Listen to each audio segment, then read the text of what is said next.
Hey guys, this is Joey. I come to you on the night of our President Barack Obama's State of the Union address to discuss with you not the State of the Union address, but instead the response by the Republican Party given by Governor Bob Mcdonnell, Virginia. He said something that shook me up, that utterly scared and dismayed me when he said, "Americans were shocked on Christmas Day to learn of the attempted bombing of a flight to Detroit. This foreign terror suspect was given the same legal rights as a U.S. citizen and immediately stopped providing critical intelligence." He goes on to say, as Senator-elect Scott Brown says, "We should be spending taxpayer dollars to defeat terrorists, not to protect them."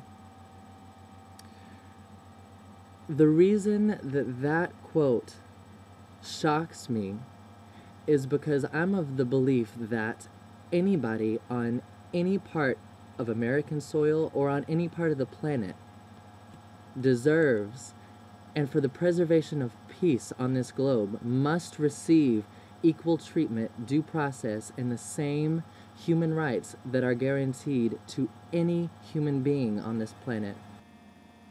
On December 10th of 1948, the United Nations, an international group for peace, adopted the Universal Declaration of Human Rights, and the preamble reads, "Whereas recognition of the inherent dignity and of the equal and inalienable rights of all members of the human family is the foundation of freedom, justice, and peace in the world.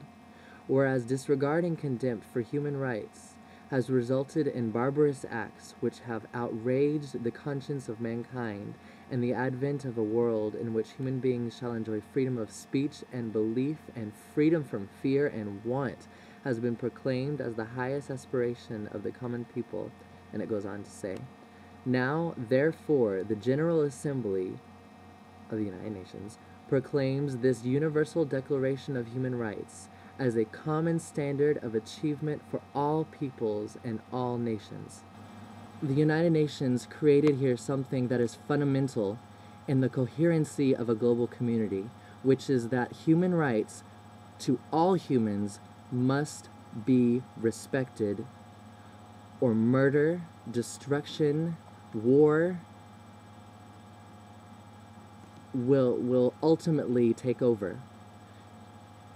I believe that this terrorist, although guilty, did get what he deserved, which was due process. He was treated with the same rights that I would be treated with if I were convicted of a crime, and that I hope I would be treated with if I were convicted, or if I were suspected to have committed a crime in another country.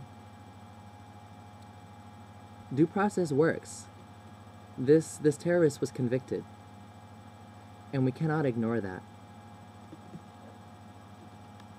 I am a believer in communication and respect, and I hope, I pray that Republicans, Democrats, Independents, humans can see that to promote respect, to promote diversity, to promote communication, we must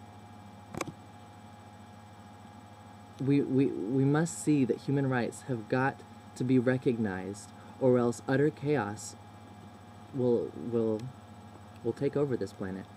So, now that I have that off my chest, I feel better.